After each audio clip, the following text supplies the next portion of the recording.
travaille en génétique médicale au CHU de Montpellier et je m'occupe notamment de patients qui ont la neurofibromatose de type 1. Je suis quelques petits patients, mais je m'occupe également particulièrement de la partie de génétique médicale pour le diagnostic préimplantatoire. Donc je vais vous présenter un petit peu le diagnostic préimplantatoire de manière générale et puis les données dont on dispose pour la neurofibromatose de type 1. Alors le diagnostic préimplantatoire, qu'est-ce que c'est? Il s'agit d'un diagnostic génétique qui peut être fait pour des problèmes de chromosomes en cytogénétique ou des problèmes de gènes en biologie moléculaire, qui est réalisé sur une ou deux cellules embryonnaires au 3e jour en fait, après la fécondation in vitro. Donc il nécessite obligatoirement la réalisation d'une fécondation in vitro et avec une technique, on pourra en reparler un petit peu particulière, qui s'appelle l'ICSI, c'est-à-dire qu'on va injecter le spermatozoïde dans l'ovule, on n'est pas dans le cadre d'une FIV classique, pour des raisons d'analyse moléculaire et de nécessité qu'on n'ait pas de contamination finalement. Donc le diagnostic préimplantatoire en France, on rediscutera des aspects légaux, mais il est réservé aux couples qui ont un risque connu de transmettre une maladie reconnue comme grave et incurable. Donc théoriquement, dans la loi, il s'applique à peu près aux mêmes maladies que le diagnostic prénatal. À l'heure actuelle, 4 centres sont autorisés en France.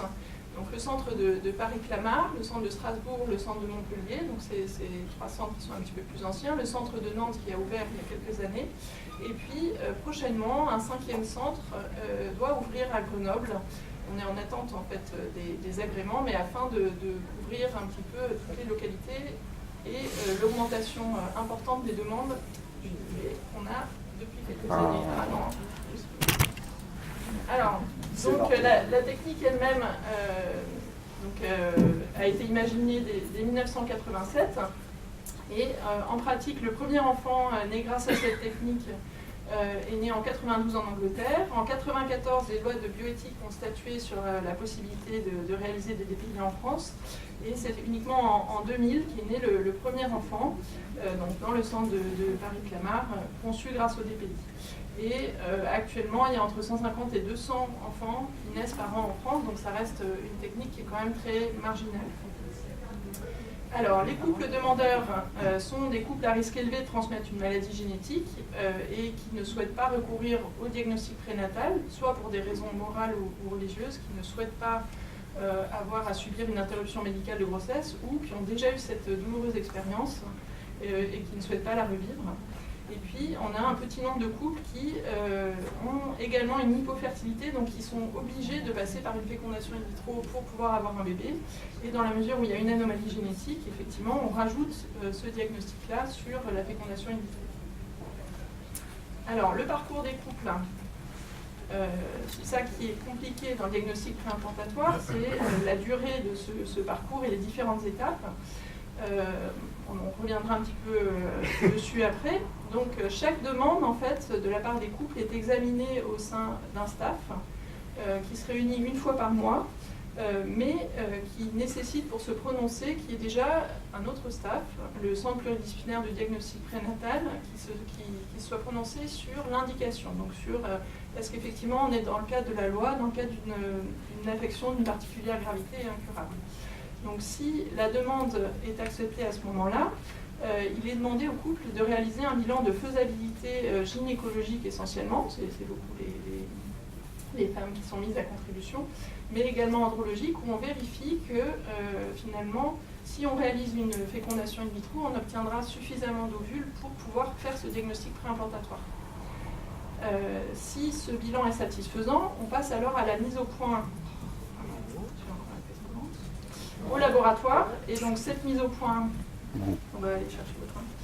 Cette mise au point dure quelques mois.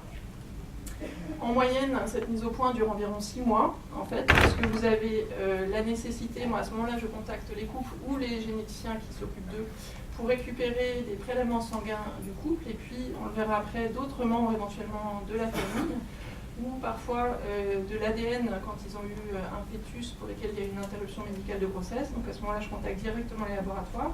Il y a une mise au point, je vous expliquerai par la suite en quoi ça consiste, du diagnostic qui est à la fois direct et indirect, et ça c'est pour des raisons de fiabilité, on est obligé d'avoir ce diagnostic indirect.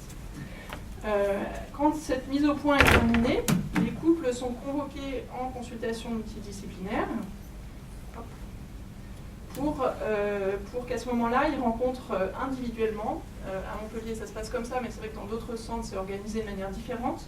Donc sur une journée, les couples vont rencontrer la gynécologue, la sage-femme, la généticienne, c'est quasiment que des femmes, donc c'est pour ça que je dis la généticienne, la sage-femme, la biologiste de la reproduction et l'anesthésiste. Et puis si le couple le souhaite, il peut également rencontrer à ce moment-là la psychologue du DPI. Et ce jour-là, au moment de la consultation multidisciplinaire, va être programmée la première tentative. On va donner le planning au couple pour la première tentative en fait, de stimulation et de réalisation du DPI lui-même qui a lieu en moyenne vers 6 mois après cette consultation. Ce qui fait qu'à l'heure actuelle, une demande qui est formulée pour un diagnostic préimplantatoire, la première tentative a lieu généralement entre 1 et 2 ans après cette demande. Donc vous voyez que ça reste une procédure qui est malheureusement très longue. Donc une fois que toutes ces étapes sont terminées, on procède au diagnostic préimplantatoire lui-même. Donc il nécessite une stimulation ovarienne, en fait des injections hormonales sont réalisées à la dame avec ce qu'on appelle un monitorage, c'est-à-dire qu'il y a des prises de sang et des échographies réalisées régulièrement pendant le cycle, puisqu'on sait que la réponse aux hormones va être individuelle en fonction des femmes et qu'il faut bien surveiller tout ça pour qu'il n'y ait pas trop ou pas assez de stimulation ovarienne. Ça s'est organisé en fait près du domicile des gens, on ne les oblige pas à venir à Montpellier. Et ils viennent uniquement pour la ponction d'ovocytes, donc quand la dame est sur le point d'avoir une ovulation. Et donc on a la ponction réalisée, l'embryon, la fécondation est réalisée le même jour, on prélève les spermatozoïdes du monsieur. Et après la fécondation, en fait, on attend 3 jours. Donc l'embryon passe au départ de 1 à 2, puis 4. Puis le 3e jour, on a entre 5 et 8 cellules. Et donc il va y avoir une de ces cellules, 1 à 2 de ces cellules qui vont être analysées pour réaliser l'analyse génétique, qui va déterminer les embryons sains et les embryons atteints. Ce diagnostic va durer 24 heures. Pendant ce temps-là, en fait, les embryons sont remis en culture in vitro et on vérifie aussi leur aspect morphologique, si on a l'impression qu'ils se développent bien et si on a une chance, en les transférant dans l'utérus de la maman, d'obtenir une grossesse. On a également la possibilité, dans certains cas, de congeler ces embryons, si notamment on a beaucoup d'embryons qui sont sains et qui ont l'air de potentiellement pouvoir se développer. Donc grâce à une méthode qui s'appelle la vitrification et qui a permis d'augmenter nettement les chances de grossesse après la fécondation in vitro, puisque ça augmente le pool d'embryons disponibles. Et pour certaines femmes pour lesquelles on avait des problèmes de nidation des embryons, on peut avoir des embryons congelés, faire une autre préparation hormonale et proposer aux femmes de revenir sur un autre cycle où on va transférer des embryons congelés. Donc après ça, les gens rentrent chez eux. Je ne vous ai pas dit, mais ils ne sont pas du tout hospitalisés pendant tout ce temps-là. Ils viennent juste une demi-journée pour la ponction et puis après une demi-journée pour le transfert. Et on réalise un test de grossesse 12 jours après le transfert, puis après un suivi de la grossesse classique. Alors les conditions légales imposées aux personnes, aux praticiens et aux établissements qui réalisent le DPI. Donc il faut qu'ils disposent de l'attestation de l'indication par un médecin qui exerce son activité dans un centre de diagnostic prénatal pluridisciplinaire. C'est pour ça que les centres de DPI travaillent toujours dans des centres hospitaliers universitaires où vous avez un CPDP à côté. Le DPI ne va concerner que l'anomalie génétique parentale qui peut être transmise. On a beaucoup de couples qui nous demandent si, sur la même analyse, on ne pourrait pas réaliser également un screening chromosomique, vérifier que l'embryon n'a pas de trisomie 21, par exemple. C'est quelque chose qui avait été abordé auprès des instances nationales, mais à l'heure actuelle, ce n'est pas quelque chose, ce n'est absolument pas possible. Les lois actuelles de bioéthique ne permettent pas cela. Ce n'est pas le cas dans d'autres pays où vous avez du DPI qui peut être réalisé uniquement pour screening chromosomique. Donc, pour les autres anomalies génétiques, on informe les couples du fait qu'il n'y a pas plus ni moins de risque en fait, pour un autre couple et on propose un suivi de grossesse habituel. Et donc les couples doivent être informés sur les différentes phases du diagnostic génétique et sur le degré de fiabilité de ces analyses. En fait, on leur explique en pratique comment ça se passe. Et systématiquement, on discute de la possibilité de vérifier les résultats du diagnostic préimplantatoire par un diagnostic prénatal complémentaire, ce qui, heureusement, compte tenu de la fiabilité actuelle, n'est que très rarement réalisé finalement. Alors, donc je reviens très brièvement sur les aspects législatifs. Donc, je vous ai dit que la loi avait été promulguée en 1994 et donc le DPI est une mesure autorisée à titre exceptionnel pour les pathologies ayant une forte probabilité de donner naissance à un enfant atteint d'une maladie génétique d'une particulière gravité reconnue comme incurable au moment du diagnostic. Donc ça reprend effectivement que l'anomalie doit être théoriquement précisément identifiée chez l'un des parents au moins et qu'elle concerne exclusivement l'anomalie génétique. Alors, donc, les réglementations, je vous disais, étaient différentes en Europe et dans le monde. La plupart des pays européens autorisent le DPI, mais ce n'est pas le cas de tous. Par exemple, l'Italie ou l'Autriche, où c'est à l'heure actuelle encore interdit. En Allemagne, la réglementation est en cours pour l'autoriser. Et inversement, la plupart des États d'Amérique, donc aux États-Unis, vous savez que la réglementation est faite par État, autorisent le DPI, y compris pour un choix de sexe. C'est également le cas en Israël. Si vous avez 4 enfants du même sexe, vous pouvez faire un DPI uniquement pour cela.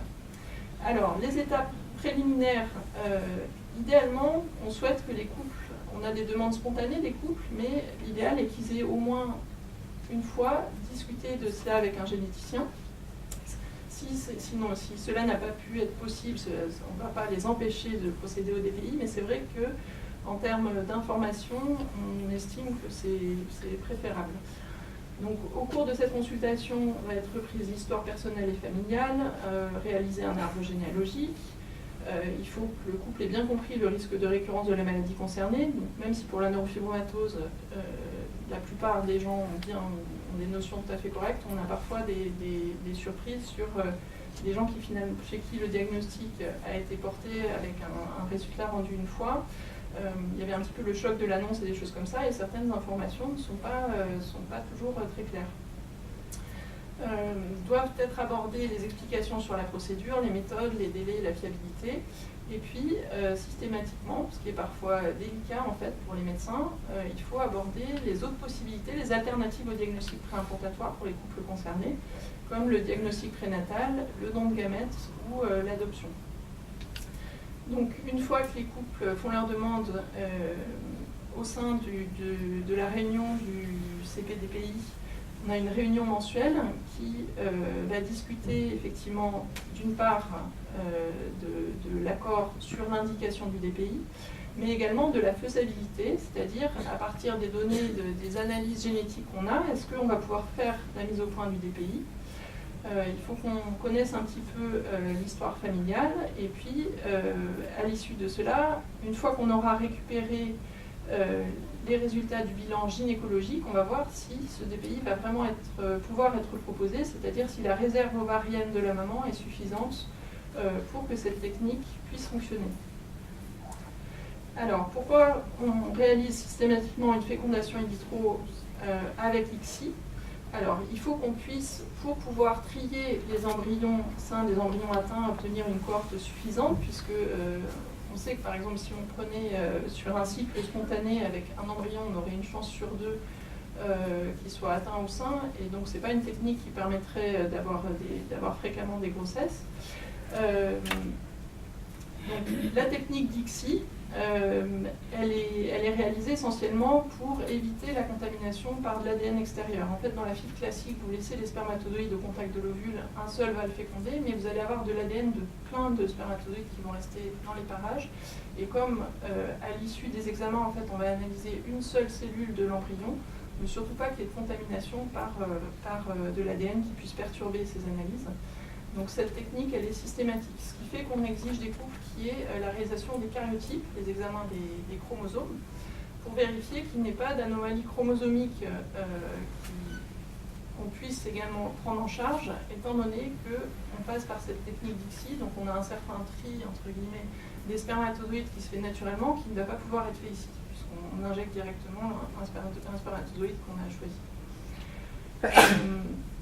Donc le bilan que doit subir la dame, c'est ça qui est parfois également éprouvant pour les couples. Alors il consiste en des prises de sang qui sont faites au 3e jour du cycle chez la dame, où on dose certains marqueurs hormonaux.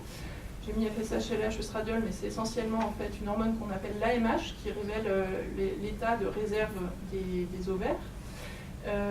On fait également une échographie des ovaires à ce moment-là à la dame au 3e jour du cycle pour compter les petits follicules. Et c'est la combinaison de ces éléments qui va nous dire est-ce qu'il y a une bonne réserve ovarienne. Il y a un examen qui est assez désagréable qui s'appelle l'hystérosalpingographie, parfois remplacé par l'hystéroscopie, qui est en fait ce qu'on appelle un bilan de qualité où on va injecter un produit de contraste dans l'utérus pour vérifier qu'il n'y aura pas de problème technique pour la nidation de l'embryon. Parallèlement, le monsieur, lui, doit faire un spermogramme et également des sérologies.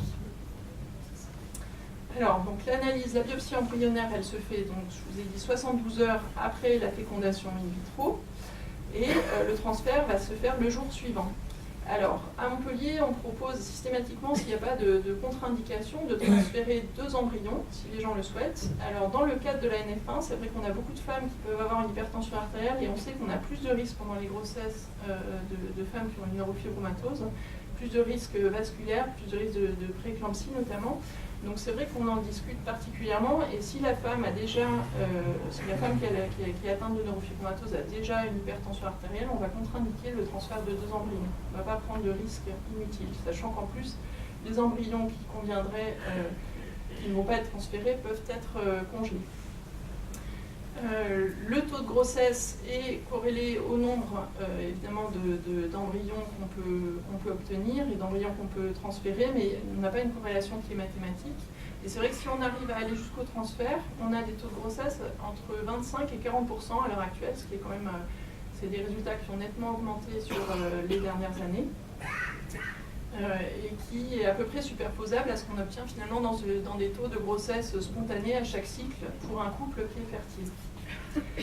Donc au niveau du diagnostic génétique, je vais vous expliquer par la suite en détail comment il est réalisé. Le risque d'erreur à l'heure actuelle est minime parce qu'on utilise à la fois une technique d'analyse directe et indirecte, mais néanmoins la loi prévoit la possibilité de réaliser pour les couples qui le souhaitent un diagnostic prénatal pour vérifier les résultats du diagnostic préimplantatoire, un petit peu comme si vous aviez ceinture et bretelles. Mais vous savez que le diagnostic prénatal, déjà, c'est très éprouvant psychologiquement, et puis ça comporte un risque d'induire une fausse couche spontanée qui est faible, mais qui n'est pas nulle, qui est encore dans les meilleurs centres entre 0,5 et 1% des cas. Donc c'est vrai qu'après discussion avec le couple, l'immense majorité des couples ne réalisent pas de diagnostic prénatal. Et finalement, le seul cas où ce diagnostic prénatal va être réalisé, c'est si au cours de la grossesse, malheureusement, on a un autre souci qui n'a aucun rapport avec la neurofibromatose, qui fait qu'on a une indication d'amniosynthèse pour vérifier par exemple les chromosomes. Si vous avez à l'échographie du premier trimestre une nuque qui est un petit peu augmentée, ou des marqueurs sériques, des prises de sang de la maman qui indiquent qu'elle a un risque augmenté de trisomie 21, à ce moment-là, sur l'amniosynthèse sont réalisées les 2 analyses. Donc voilà comment se passe la biopsie embryonnaire. En fait, on fait un petit trou dans la membrane de l'embryon et on va aller prélever 1 à 2 cellules. Hop. Alors, sur toutes les demandes en fait, qui sont acceptées, on a constaté qu'on avait à peu près la moitié des couples pour lesquels on n'allait pas jusqu'à la mise au point du diagnostic génétique, ce qui nous paraissait beaucoup. Et on a regardé un petit peu dans les différents centres d'où venaient en fait, ces demandes qui n'aboutissaient pas. Alors, c'est d'une part un arrêt de la démarche souvent de la part du couple, soit parce qu'il y a une grossesse spontanée, il y avait un désir d'enfant et finalement il y a une grossesse spontanée inopinée entre guillemets qui arrive, ce qui se comprend tout à fait, avec des couples qui à ce moment-là vont discuter de la possibilité d'un diagnostic prénatal éventuel, soit parce que finalement le couple a besoin de réfléchir devant la lourdeur de la procédure du DPI et ne donne pas suite. Malheureusement on a quelques couples qui se séparent dans l'intervalle, ou du fait, dans la neurofibromatose c'est évidemment très rare, mais dans d'autres maladies génétiques ça peut arriver, du fait du décès d'un des membres du couple. L'autre facteur qui détermine cette absence de mise au point, ça va être essentiellement l'impossibilité de mettre en place la fécondation in vitro, parce que soit la maman effectivement a un âge avancé, alors On est autorisé à le réaliser jusqu'à 43 ans, mais c'est vrai qu'en pratique, plus les mamans ont un âge avancé, moins leur réserve ovarienne va être élevée, et finalement, on va arriver à un moment où ça va plus, on sait que cette technique ne va pas permettre de donner naissance à un enfant. Le surpoids important va être une contre-indication temporaire, donc ça arrive que les gynécologues demandent qu'il y ait une perte de poids avant de pouvoir réaliser le DPI. Dans certains cas, on a des contre-indications chirurgicales chez les dames à la ponction. Et puis, à Montpellier et puis également à Paris, on n'a pas d'autorisation pour réaliser la fécondation in vitro pour des couples où il y aurait une hépatite B, une hépatite C, enfin une maladie virale active. En revanche, le centre de Strasbourg a une autorisation spéciale pour ça, donc on n'hésite pas à adresser les couples là-bas. Et puis on en parlera après.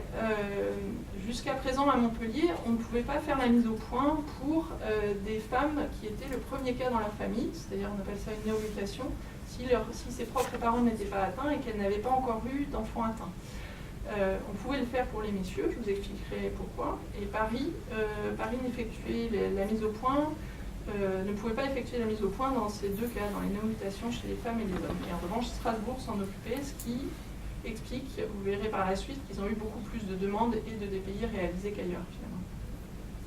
Alors, maintenant si on parle vraiment un peu plus spécifiquement de la neurofibromatose de type 1, vous savez que c'est une pathologie autosomique dominante à expressivité variable. Donc, autosomique, ça veut dire que le gène est porté par un chromosome non sexuel, et donc ça touche indifféremment les filles et les garçons. Si on a un parent porteur, on a un risque de 50% de transmission, quel que soit le sexe de l'enfant à naître. Et ce qui fait la complexité de cette maladie, mais c'est vrai que c'est le cas pour énormément de maladies génétiques dominantes, c'est qu'on a une expressivité qui est très variable et qui est absolument imprévisible, avec grosso modo 85% des gens atteints qui vont avoir des atteintes qui ne sont pas trop sévères, mais c'est vrai dans 15% des cas, des atteintes qui sont beaucoup plus sévères et surtout pour lesquelles on n'a aucun outil à l'heure actuelle pour prédire si ça va arriver dans une famille ou non. En dehors de quelques mutations particulières, on n'a pas non plus de claire corrélation entre la mutation qui a été identifiée et l'atteinte de la personne. On appelle ça la corrélation génotype-phénotype, y compris dans une même famille. On peut avoir 3 générations avec juste des taches caféolées et quelques neurofibromes, et puis un petit enfant qui, lui, va présenter une forme beaucoup plus sévère. Du fait qu'il y a quand même une majorité de formes qui ne sont pas très sévères, c'est vrai que beaucoup de couples sont réticents à l'idée d'un diagnostic prénatal qui aboutirait finalement à une interruption médicale de grossesse dans le cas d'un fœtus qui a des maladies, puisqu'on peut se dire qu'il pouvait présenter une forme finalement légère. Et c'est vrai que l'alternative du DPI, permet d'éviter cette question de l'interruption médicale de grossesse et paraît vraiment préférable pour beaucoup de familles. Ce qu'il faut mettre en balance, en fait, c'est après la lourdeur du processus du DPI lui-même. Alors, comment se passe la mise au point du DPI?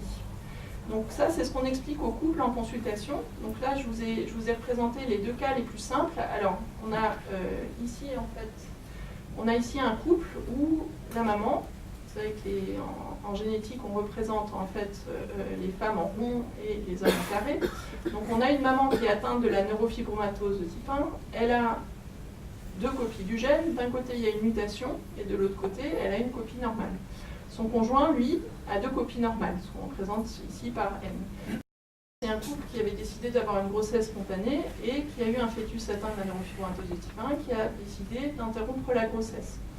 Donc le fœtus, il était porteur de la copie malade de sa maman et de la copie saine de son papa.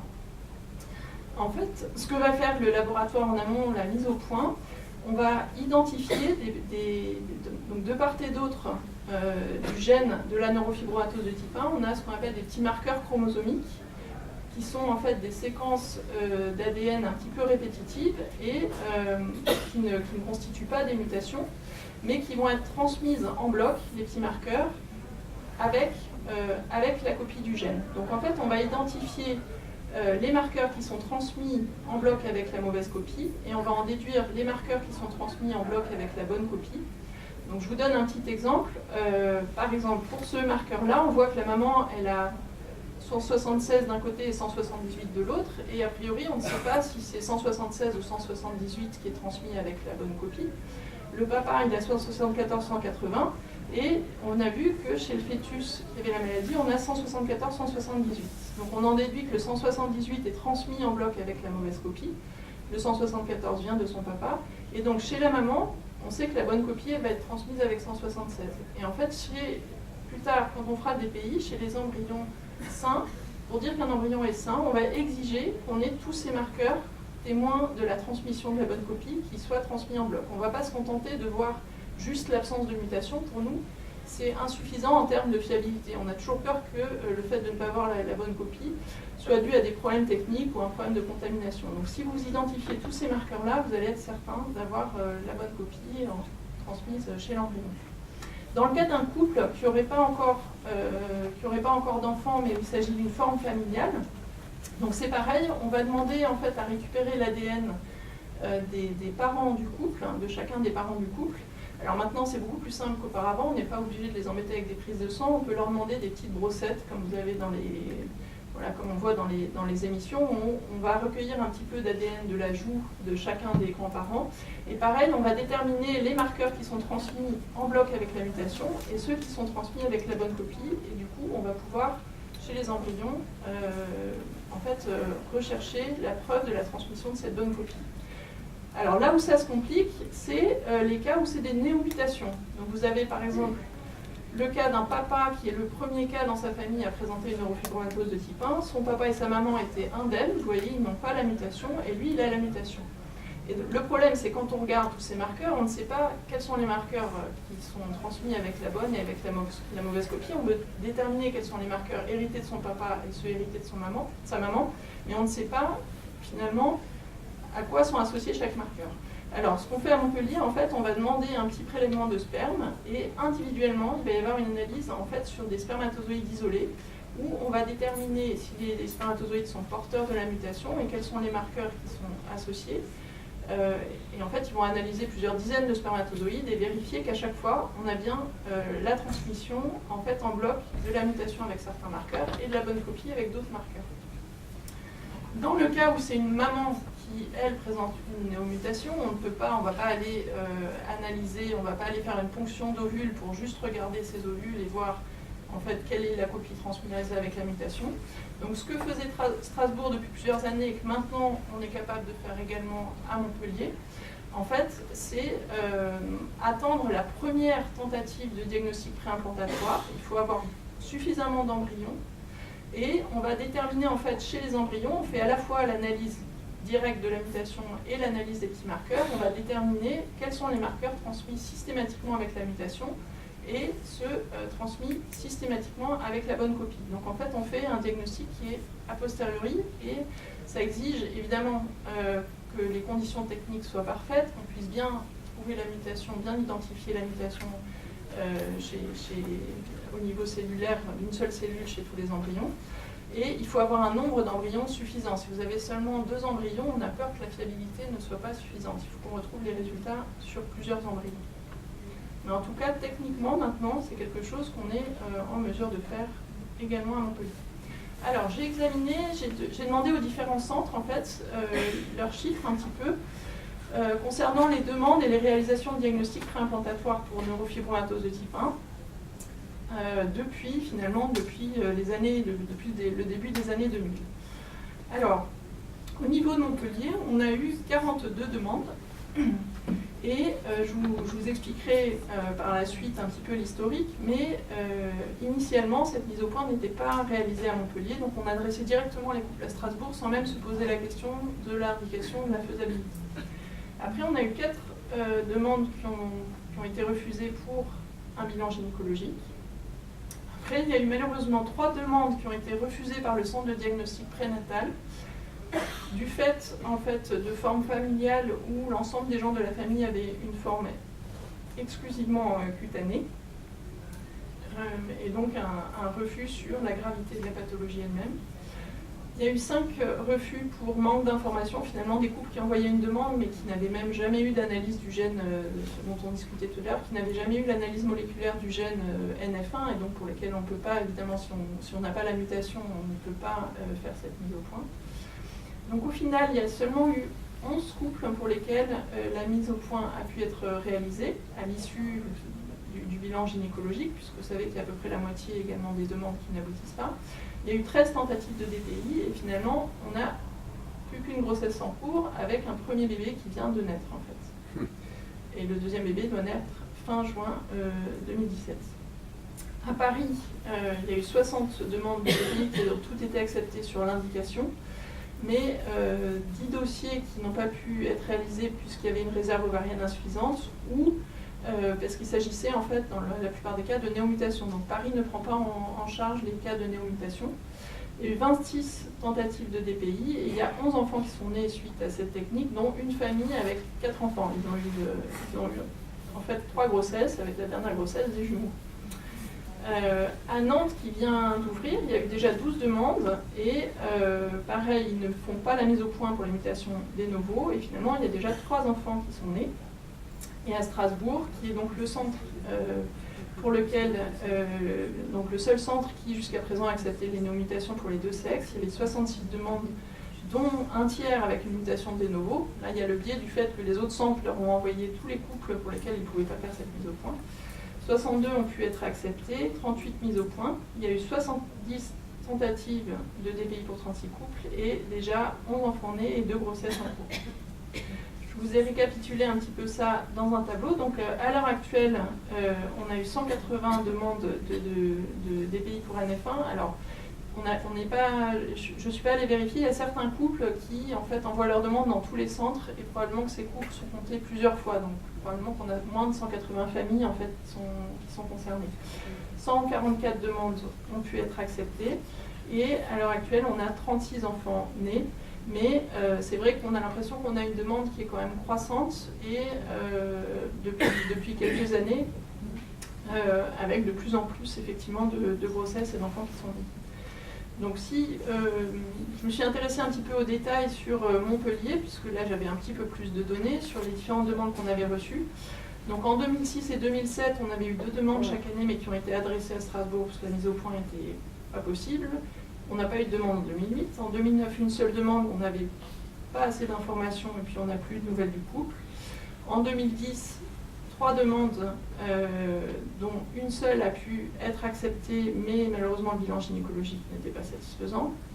En 2011, une demande où finalement on a préféré, il y a écrit refusé, mais finalement le couple a été adressé à Strasbourg parce que la patiente était déjà assez âgée et que nous, le laboratoire, n'avait pas encore réalisé cette mise au point, donc on craignait de lui faire perdre de temps parce que quand on est dans une mise au point d'une nouvelle maladie au laboratoire, les délais ne sont pas de 4 à 6 mois, mais plutôt de 6 mois à 1 an. Donc finalement, le couple a été adressé à Strasbourg. Pour un couple, on n'avait pas assez d'informations. Pour un couple, le bilan gynécologique n'était pas satisfaisant. Et un couple qui s'est séparé. Et puis finalement, encore malheureusement, un couple qui a été refusé par le centre de diagnostic prénatal puisqu'il s'agissait d'une forme exclusivement cutanée dans la famille. A priori, ce couple-là a pu effectuer un DPI à Strasbourg. En 2012, on a encore eu 2 refus par le CPDP. Et puis un couple qui finalement a une grossesse spontanée. En 2013, 7 demandes. Finalement, il y en a 2 qui sont en cours, qui ont pu aboutir.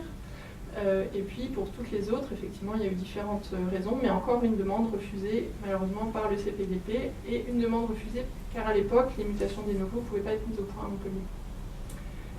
En 2014, on a eu 5 demandes acceptées, enfin 6 demandes acceptées, mais dont 5 vont aboutir. Et vous voyez qu'en 2015 et 2016, finalement, quasiment, enfin toutes les demandes maintenant sont acceptées, on n'a plus de soucis au niveau du centre de diagnostic prénatal, en expliquant qu'on ne peut pas prévoir la gravité de la maladie, donc un couple correctement informé effectivement sur la maladie elle-même, et qui décide de recourir à cette demande, on peut être dans le cadre d'une pathologie particulièrement grave. Et donc on a pu en fait expliquer au CPDP qu'on n'avait plus de raison éthique de refuser ce type de demande. Donc en conclusion, le diagnostic préimplantatoire, c'est une technique qui paraît fiable et donc quand on prélève, c'est une question qu'on a de manière récurrente, le fait de prélever une ou deux cellules à partir d'un embryon de 8 cellules ne semble pas affecter son développement. On est à un stade où on sait que par exemple les vrais jumeaux peuvent se constituer encore plus tard que ça, donc le fait d'enlever une ou deux cellules à un embryon ne va pas perturber son développement. Certains embryons ne vont pas se développer tout court, et donc on ne va pas les transférer dans l'utérus, mais on n'a pas de risque d'induire des maladies du fait du DPI. Le taux de grossesse à l'heure actuelle est évalué entre 20 et 40% si on arrive jusqu'au transfert des embryons.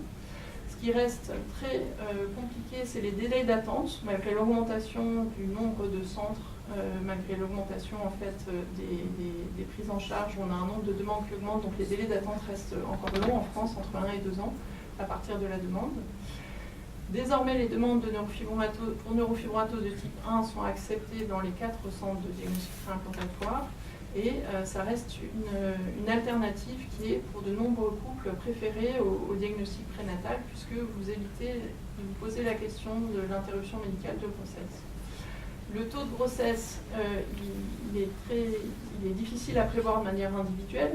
Il va dépendre non seulement de la réserve ovarienne, mais également de quelque chose qu'on ne peut pas apprécier à l'avance, qui est la qualité embryonnaire, qui dépend aussi notamment de l'âge de la maman, mais avec des facteurs individuels encore inconnus.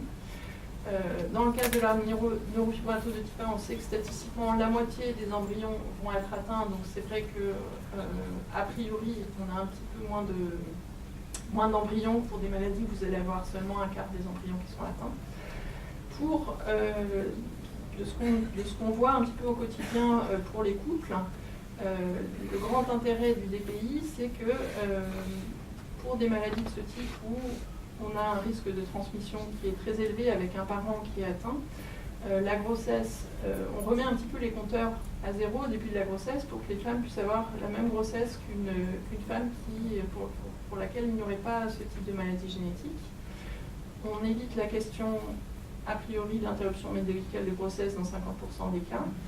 Le parent atteint a souvent un vécu très positif avec un rôle actif où il va finalement casser la chaîne de transmission qui est souvent un problème très culpabilisant. Et donc les perspectives à l'heure actuelle, on souhaite grandement faciliter l'accès au DPI en France. La solution qui a été choisie à l'heure actuelle, c'est d'ouvrir un 5e centre qu'on attend donc impatiemment. Voilà, donc je tiens à remercier l'ensemble des équipes, non seulement du DPI de Montpellier, mais également tous les centres de DPI qui m'ont très gentiment transmis leurs données. Et puis je vous remercie tous aujourd'hui pour votre attention. Merci beaucoup.